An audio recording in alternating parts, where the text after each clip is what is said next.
Hi, this is the summary for the fourth success session for our first year students. I'm calling it Preparing for Finals and More.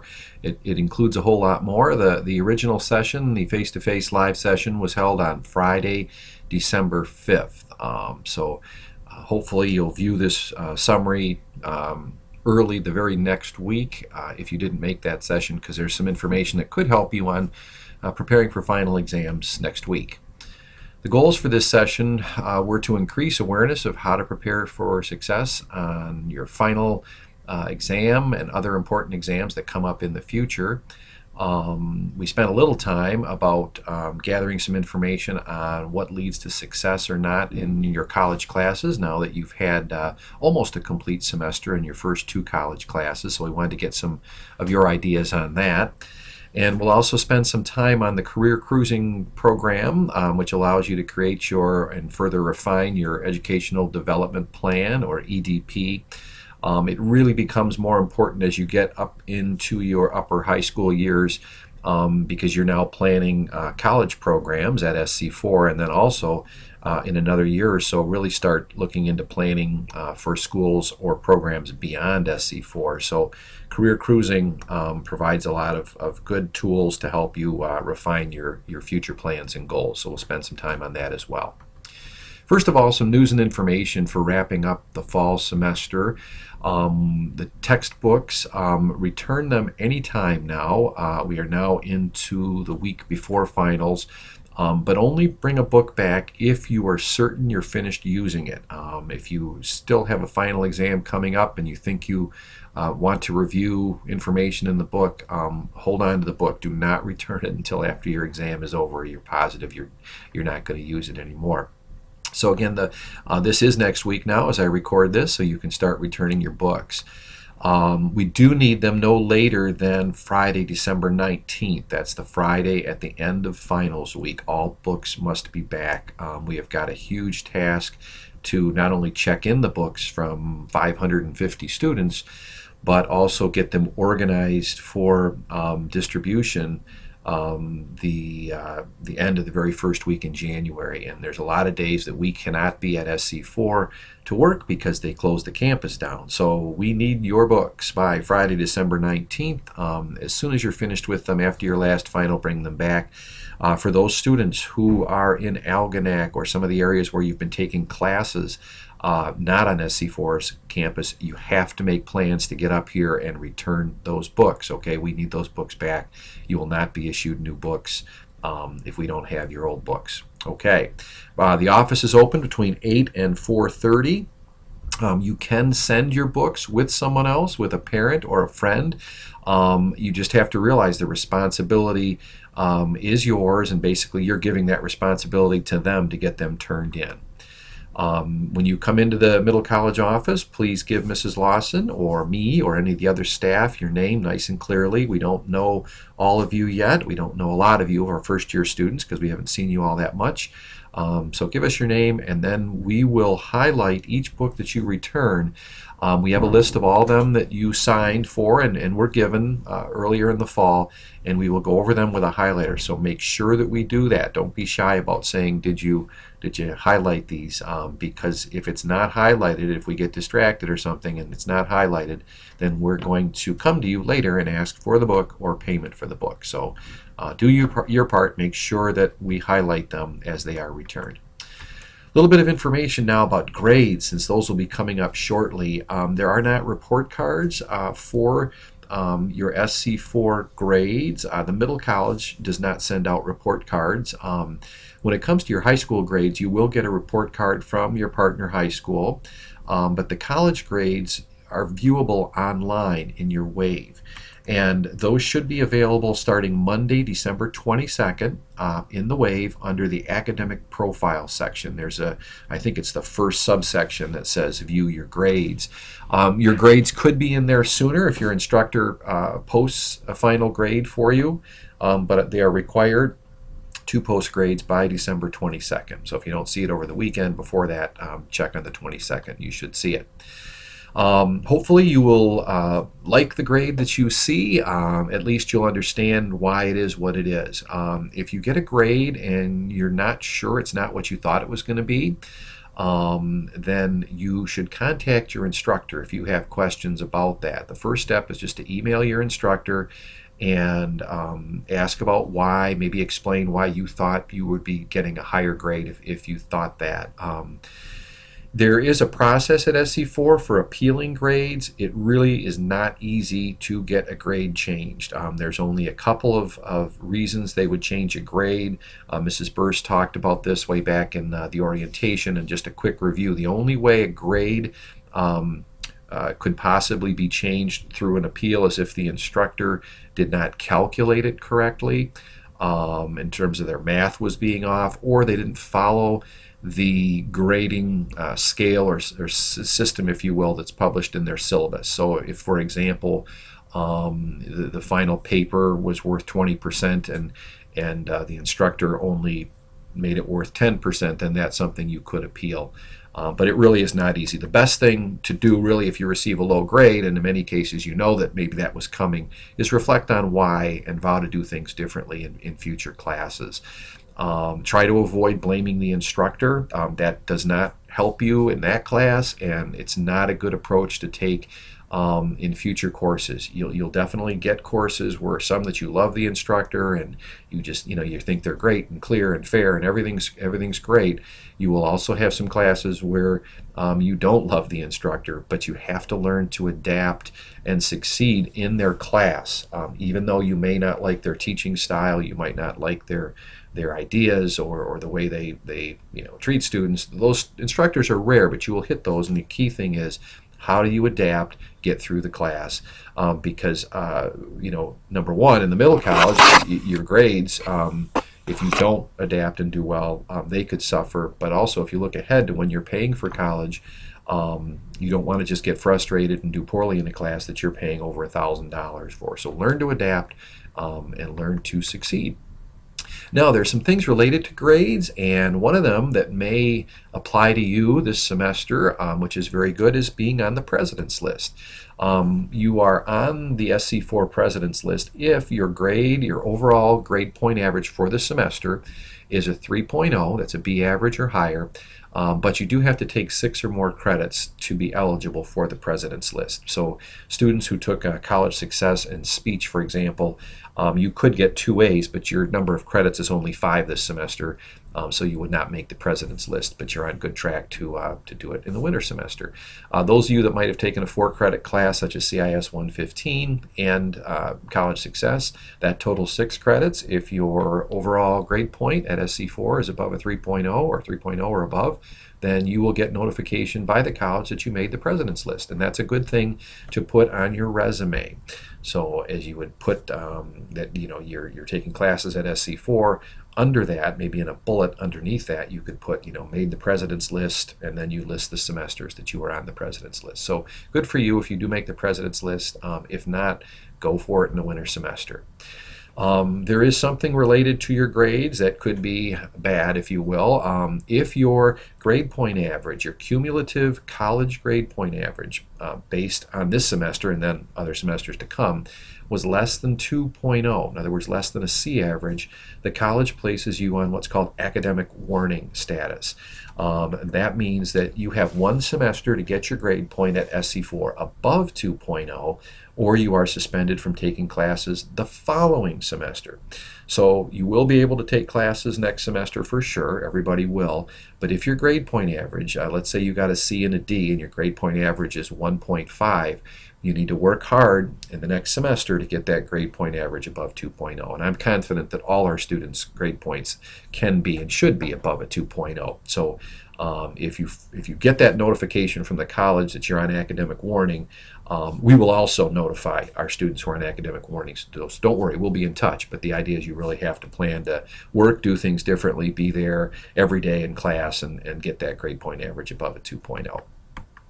All right, now moving on to winter registration.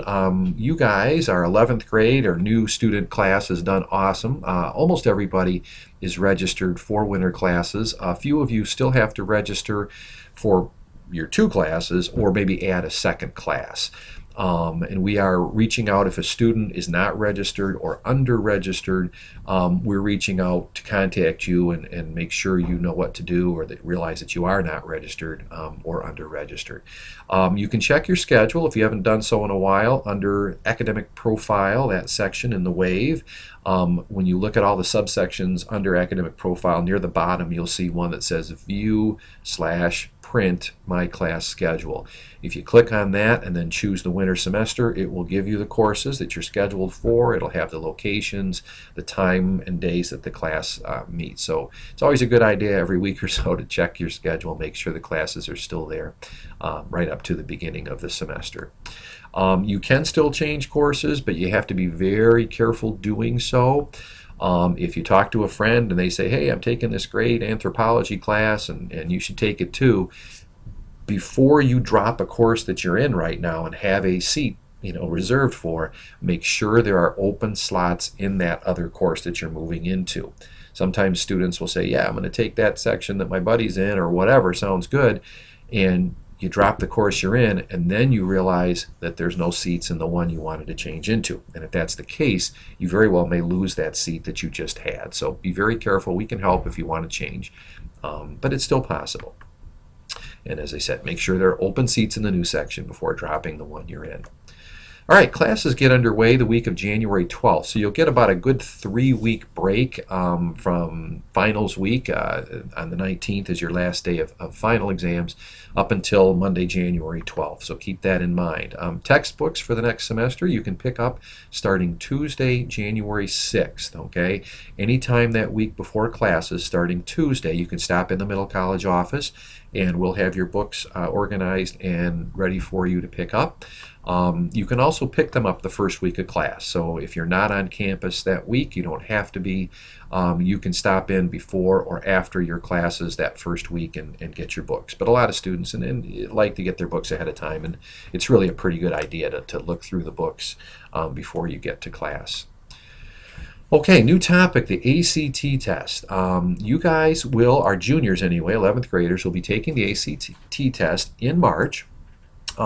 Most of you will be taking the exam at your partner high school. Our students who are homeschooled will be taking the ACT test here on SC4's campus, and we'll work with you there. But students who are attending, for example, Memphis, Yale, Algonac, or the Port Huron high schools, you will be taking it along with your fellow classmates at your partner high school.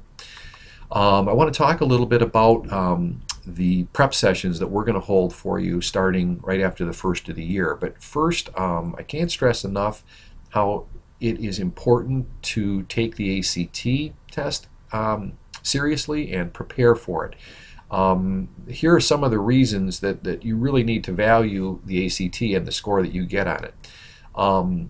Many of you, when you take the Compass, have not yet placed into English 101 or Math 102 or higher. And what we've said is, well, when you take the ACT in March, your score may place you into English 101 or what we call a credit-bearing class, one that counts towards your degree. So if your Compass score has not placed you into English 101, that's all the more reason to do well in the English portion of the ACT, and the same goes with the math. You want to try to up your placement if you can.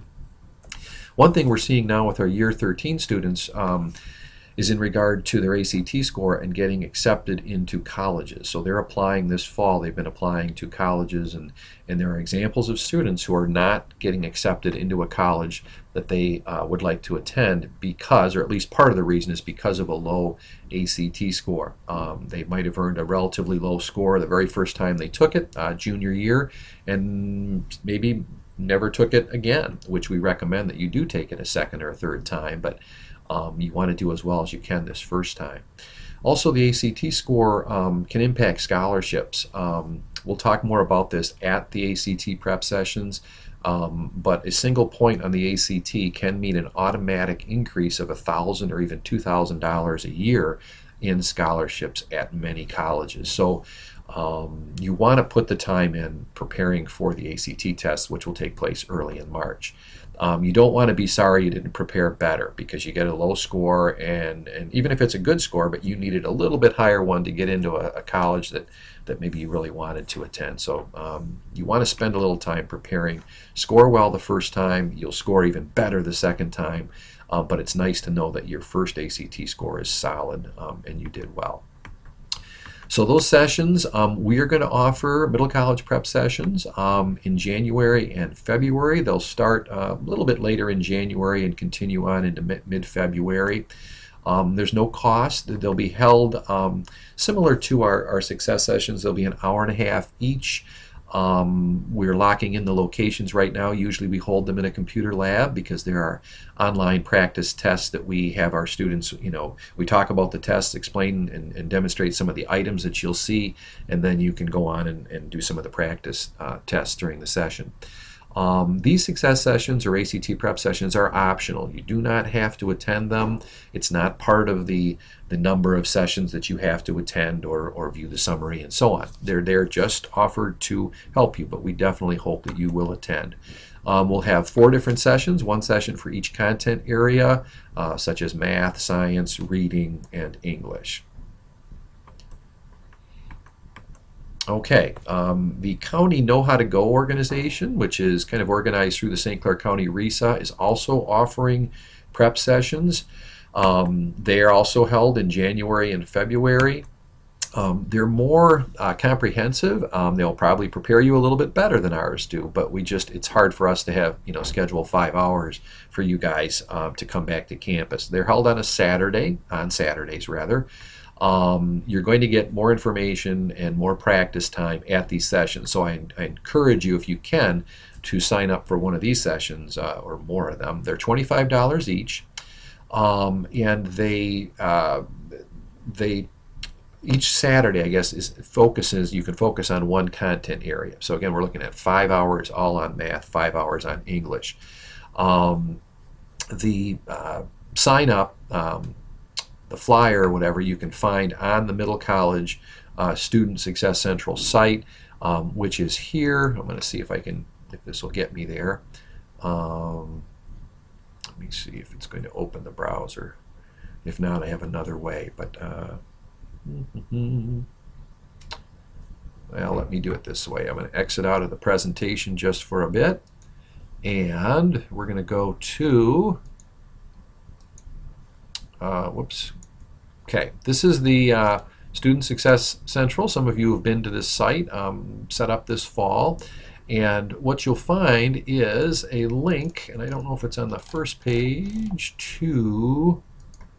I'm clicking on the 11th grade segment, and there it is. So the flyer for the Know How to Go ACT prep sessions is here, and I click on that, and it should open that and show you the flyer. But you do have to sign up for these. They do fill up, so you want to make sure that you contact the RESA folks and sign up for as many as you want.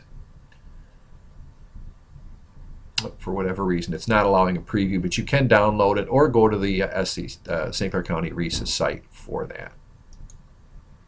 Okay, back to the presentation.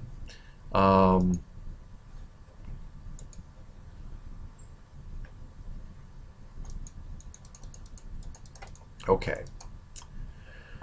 All right, what we did next at the session, and after all that news and information was shared about the fall semester, winter semester, ACT testing, we wanted to get some information. And so we asked students to go to a Google form and respond to a few questions related to how you have collected information this year and organized it. And we also had a question about the iPad and uses, for how you've used it for academic success. And if you were not at the session and did not complete the Google form, we need you to do that. So that's one of the things we'll be asking you to do. The website of the form is there. It's relatively short. It's mostly just checking boxes. And there's one area where we'd like you to write some thoughts about what you've learned this semester about succeeding in college. Or not, if things haven't gone so well, what have you learned?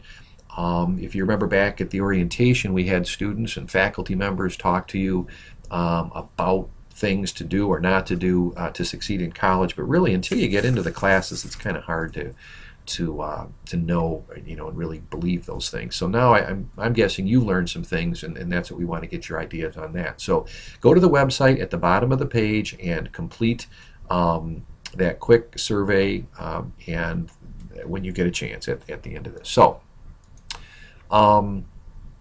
let's see. Oh yeah, we're in a second we are going to look at, and I will look at some of the responses that the students submitted. We did do that at the session because students just took about 10 minutes to input their responses, and we looked at that. So we will look at how you collected information on which you'll be tested. We're going to look at the means students are organizing it for studying, and we'll go from there. But this is all now starting to get you to think about preparing for a major test, and obviously the most major test coming up for most of you is a final exam. I know that some of you don't have finals this semester. You maybe have a final speech, a final paper, but you will have significant final exams or even regular exams next semester, and so you want to get an idea of how to prepare for these significant exams. And then the third thing we'll do is consider how to prepare for your exams. And if you remember the core up at the top here, the core learning system, this is where you collect information from the instructor, from reading and so on, organize it for studying. Sometimes you're just writing page after page of notes. You want to go back and do things with it. And then the R stands for the rehearsing of it, if you will. We often call that studying. But the R is like rehearsing and memorizing, and then evaluating or evaluation is when you are tested on that. So let's take a minute now and look at how you have collected the information. And I want to go to the results of, let's see, I've got them up here. There we go. Okay, now you can see we had a lot of responses. We had well over 150, 160 students at the session who responded. So this is actually pretty good information here. If you look at this segment, I'm going to zoom in a little bit. Hopefully you can see this okay. Whoops. Let's go back one. All right. For those of you that responded, the longest bar, the one that most students included, because you could check more than one, was taking notes by hand from an instructor's lecture. So basically just taking notes in a notebook. Okay, so 93% of the students indicated that's one way that they gathered information. The next one, the next highest response was in the reading for information in a textbook or article. These get off a little bit from the bar, but this is the one where 89%, almost 90% said, and it makes sense, you got information from reading a textbook or an article. The next one actually was interesting. 80% of you indicated getting information from researching and searches, if you will, on the internet. So the students are using the internet to a great degree. And this one was interesting in terms of collecting or gathering that information. 42% of the students indicated they've taken photos of the instructor's slides or notes on the whiteboard. I think that's pretty neat. I assume you were using either your phone or your iPad. I also assume you got the permission of the instructor. I certainly hope so. But that's amazing. So not too far under half of you actually capturing information based on taking photos, which is pretty neat. So there are a variety of ways. Some students, about 10%, actually recorded audio of the lecture using their phone or their iPad. Again, always get the permission of the instructor at the beginning of the class. And about a quarter, or no, actually 16% actually could download the instructor's presentation slides. So that's pretty neat. So those are ways that you've collected information. And now I want to look at ways that you've organized it. And these are ways that you either have organized it to this point or you could do it in the future. So as you look at this list, say, well, I never did that, but a lot of people are doing this. Maybe it's something that I can do. In this case, the largest response came from students who indicated they've used a highlighter to highlight important information in their notes, and I thought that was great. So not only are you taking the notes, students are going back over 3/4 of you and using a highlighter to highlight the important vocabulary, definitions, examples, whatever it might be. You're using a highlighter, getting some color in your notes, and that's an awesome way of bringing out that important information to study. So good for you guys. The next highest was using a highlighter to highlight important information in my textbook. So over half of you were highlighting the textbooks. That's okay. Remember, we said it's okay to do that. You just want to keep it reasonable. You don't want to highlight too much. You don't want to doodle or anything like that. Just use it as a college student would highlight in a textbook, and that is okay. So a lot of you are doing that. Flashcards came in next at 55%. Which is fantastic, either the old-fashioned way with index cards or using a digital flashcard. So a lot of you, that's a way of looking at your notes again, the information, and organizing it, preparing to study. Another decent percent, 33%, so 1/3 of you reported rewriting notes to condense or summarize them. Again, that's a great technique. If you have not gone back and kind of rewritten and reorganized those notes, that's something I really recommend to do, because you have to think about it again, and it's going to help you get that information into your brain for more long-term memory. Almost 1/3 of you rewrote your notes in an outline form, so using that more formal outline form with topics and then subtopics and examples and so on. So these are some of the many ways that you can organize your notes. There's a lot more listed in the on-course textbook. There's a chapter there, and on the back there's a section there for organizing your information. So awesome input from a lot of students, so that was valuable. And I wanted to just kind of go over those things because it's important, and especially if you're one who wasn't doing these things, take these as ideas for next semester. In some cases it may be too late for the collecting information part for these classes, but you can start doing that in the winter. The organizing part, we looked at this information already. The collecting for the semester is about over, but there is still time to do more organizing. So if you have all your notes and you haven't highlighted the important parts that may be on an exam, you can go ahead and do that now. Buy a highlighter, buy 2 or 3, get some different colors, and highlight the important parts of your notes. Okay, so now once the information is collected, it's been organized, now you're ready for what the core system calls rehearsing and memorizing, what we commonly think of as studying. So it's important to realize that different classes may require different means of studying. At the top, you're looking at a class, let's say, that was anatomy and physiology, where you had to memorize or be able to label the parts of the body. And in some cases, it gets into the hundreds in terms of vocabulary and identifying, and sometimes some pretty difficult words, especially if you're going into a science or you're in a science class.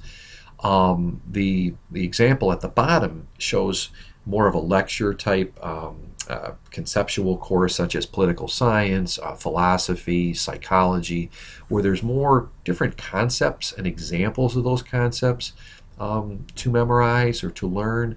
So you can see how these would require different strategies for studying. In the class, in the success session, we asked some examples of studying for a class like this, where you have to memorize the parts of the body, and the first example that came up in both sessions was flashcards, and that makes sense. With this one, it might have been more, rewriting your notes, maybe more of a concept map in a way, where you have let's say you list a certain economic system in the middle in a circle, and then the characteristics of that economic system you list as branches coming out, and that might be a good way for your brain to remember that. So key is think about the class and what's the best way to study for it. Studying the same way for every class you'll ever take is not going to work. It's not going to work the best for you. So here are some studying strategies pulled right out of the core book or the on-course book. Certainly reviewing your studying materials, reciting your studying materials. Find a quiet place away from people, maybe in the basement or somewhere up in your room, and saying things out loud can help. Visualizing your studying materials, that's one we often use. We'll read something and we'll close our eyes, but even during the day, if you can think back when you have time on some of the notes, that will help kind of bringing them back into your memory.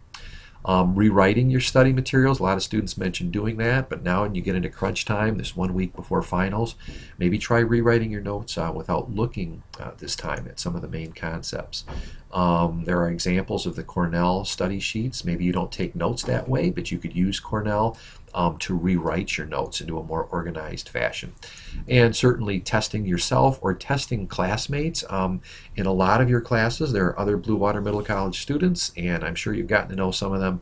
Maybe you can fire questions back and forth via text, or maybe you have a Facebook page and you can message or get a group or something like that. So that helps. You probably don't have a lot of math skills right now or balancing chemistry equations, but those are the academic skills you want to practice, more items and examples and so on. Flashcards, these are just a few more examples. Listen to self-made audio recordings or listen again to the recordings you might have made of the instructor. Chunk it, so you don't memorize everything all at once, but take a chunk at this period and then do another chunk later. And then sometimes there's little tools that maybe your instructor gave you for memorizing a list of things or parts of a cell or something like that. And just keep reviewing. And here's a slide as we get ready to wrap this up. Some things that aren't specific to a particular class, but this idea of forming a study team can be very valuable. It's not too late. If you have some folks say, hey, why don't we get together Thursday after class and go get a pop or a cup of coffee and go over some of these things. Number 2, this one circled, says create a distributed study schedule. The way that too many of us do it, myself included, was to, or is to, as the test gets closer, the night before, maybe the night or two before, we try to cram all our studying into that. But you'll see later, I'm going to give you a little tool to spread that out over the next 8 or 9 or 10 days. Distribute your studying a little bit each day. Get all your study materials ready, all your notes all gathered in one place. Now is the time to get them ready. So these are all general things, not specifically related to a particular class. Okay, you've got the information and it's organized, or maybe it will be further organized, and now it's time to plan your studying. So what I did, and you can, there's a link, it's actually on, you'll find this document uploaded to the 11th grade Success Session site, and it's a form, and I'll show you what it is. The quickest way will be go right into Word. It is a Word document, and it's just a means of, come on you, there we go, I've got a lot of stuff open, okay, of thinking about planning for your studying over the next several days. So if you can print this out or you can type right on it, it's Word if you download it. But the first thing you want to think of is what kinds of things will I be asked to know or be able to do? Is it more vocabulary? Is it characteristics of a particular political system? Are there specific names and dates, diagrams, explanations, and so on? So what are the kinds of things the instructor wants me to know? And then you have to think about how am I going to be evaluated?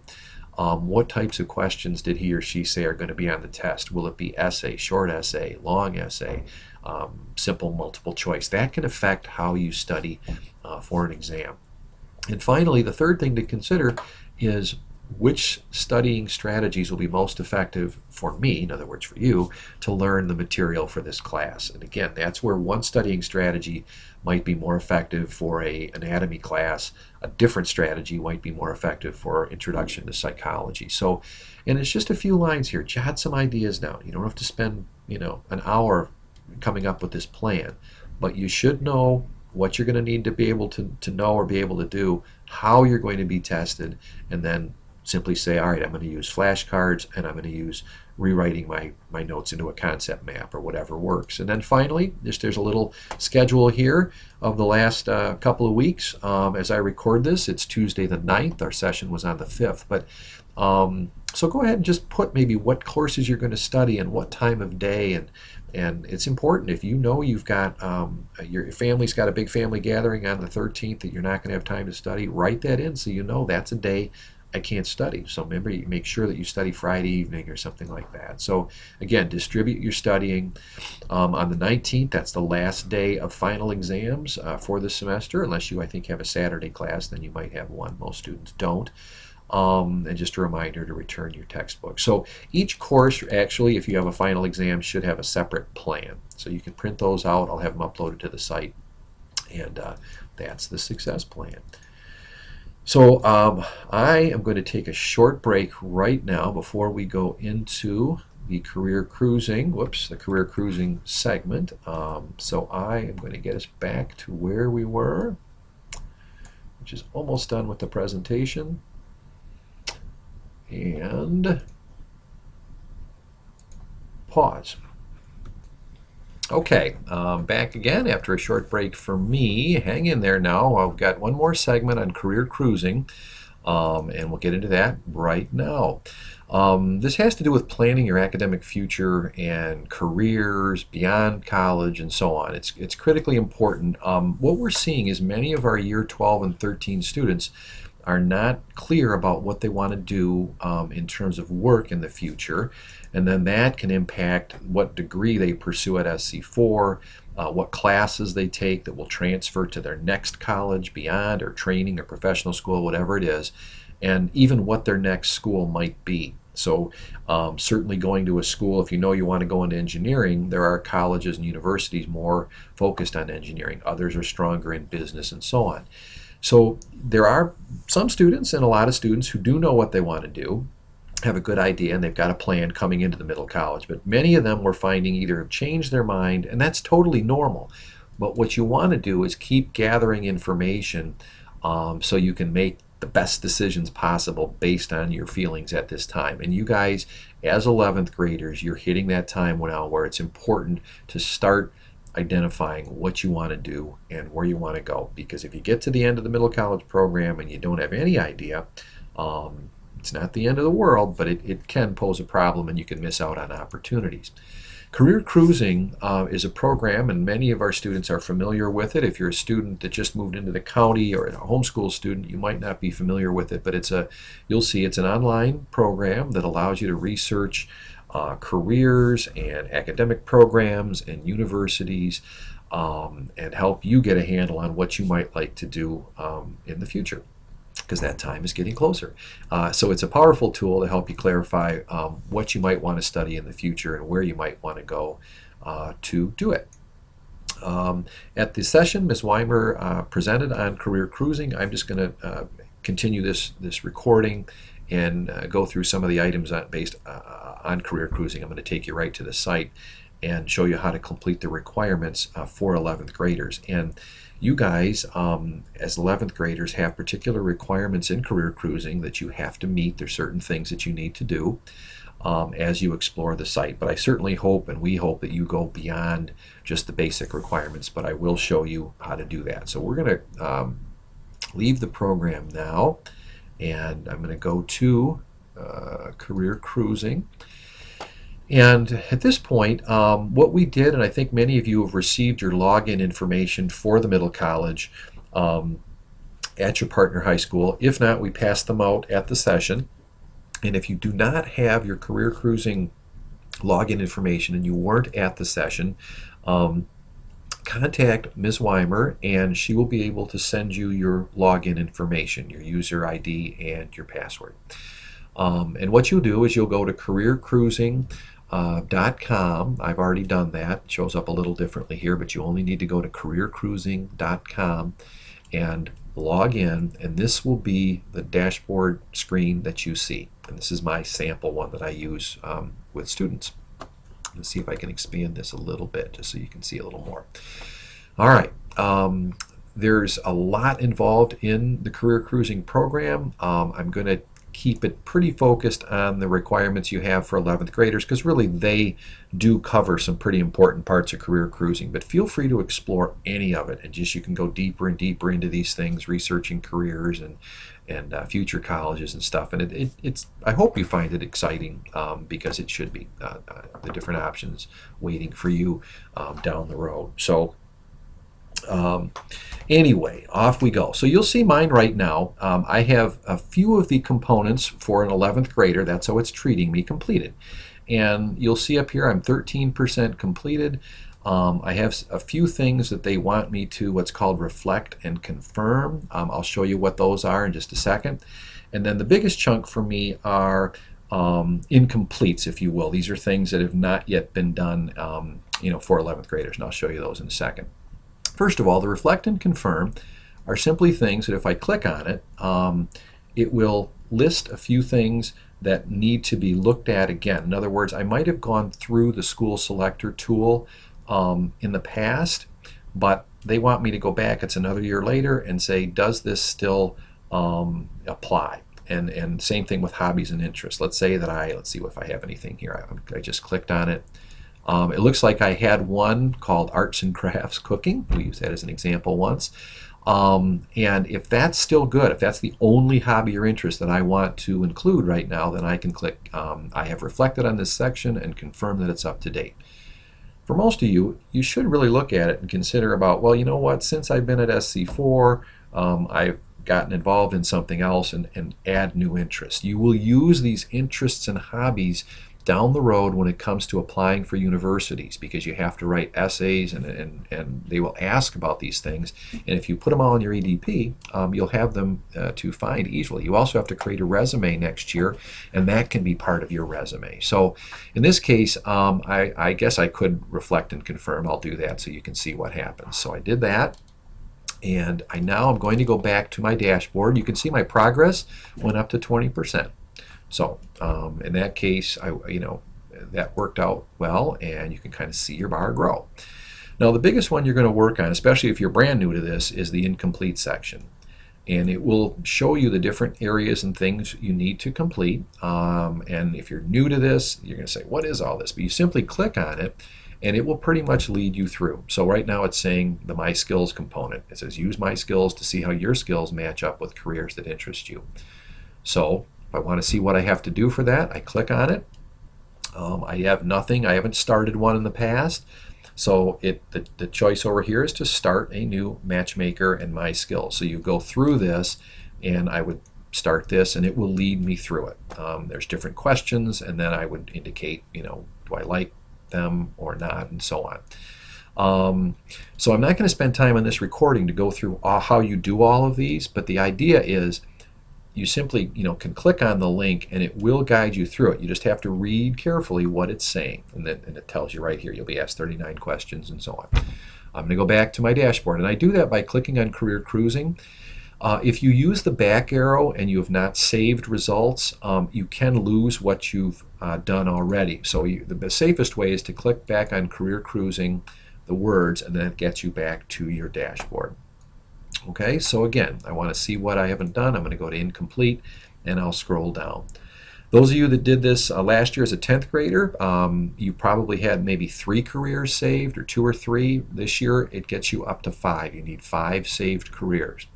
In this case, if I click on this, it doesn't have any. Well, it's taking me to where you can explore careers, so I'll show you this now. There is a career selector tool, which you can go to that, and if I click on that, I can choose a variety of things, the types of college subjects that I like, and high school subjects, and then I'll continue, and it will give me further choices. Let's say I like science class, okay, and then I click career pathways, and if you look over to the left, based on my science part interest, it said there's 199 matches in terms of careers. I could view them now, but I'm going to try to narrow it a little bit more. Way back in the day, you guys, I was into forestry. I liked being outdoors, so I'm going to put natural resources. Now I'm going to click on type of education. So as I continue through this, it starts narrowing down the careers. Let's say I know that I want to go to a 4-year college.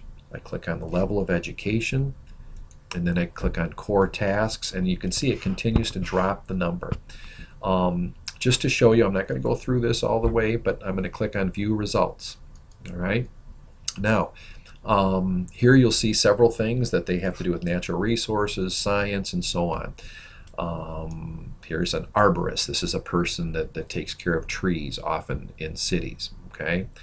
Now, I'm going to show you, because we were doing the part about careers. Let's say I think, this might be a possibility for me. I'm going to click on it. And this is really where the power of Career Cruising comes in. When you click on the actual job, there's all kinds of information you can get about the career. Obviously photos. Off to the right you get an earning range, $10 to $22 an hour. It will tell you the different levels of education, so you can do some of this work just with a high school diploma. Obviously if you want to get into planning and owning a company and so on, you'd want a higher level of degree. And then you can also click on these things like working conditions, Obviously, it's going to talk about being outside and up in trees and so on. So there's a little bit of danger there as well in this career.